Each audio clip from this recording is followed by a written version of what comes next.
ఈరోజు ఉండ పొంగనాలు చేస్తున్నానండి. దీనికోసం సన్నగా తరుక్కున్న ఉల్లిపాయలు, కొత్తిమీర, కలిమాకు, పచ్చిమిర్చి, నానబెట్టుకున్న శనగపప్పు తీసుకున్నానండి. పిండి ఇవన్నీ మనం దీంట్లో వేసుకొని కలుపుకుందాం. ఇలా అన్నీ దీంట్లో వేసుకొని మిక్స్ చేసుకున్నామండి. ఇప్పుడు మనం పొంగనాలు పోసుకుందాం. ఇప్పుడు ఆయిల్ రాసుకున్నాము, ఒక్కొక్కటి వేసుకుందాం.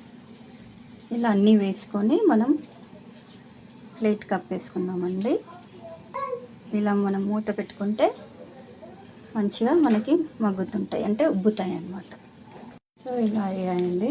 కొంతమంది అయితే పొంగనాల్లో పసుపు వేసుకుంటారు హెల్తీ కోసమని. ప్లస్ ఇది మనము మజ్జిగ చేసుకుంటాం కదండి, మజ్జిగలో కాంబినేషన్ చాలా బాగుంటుంది. లేదా ఏదైనా పచ్చడితో తిన్నా కూడా బాగుంటుంది. Thank you for watching.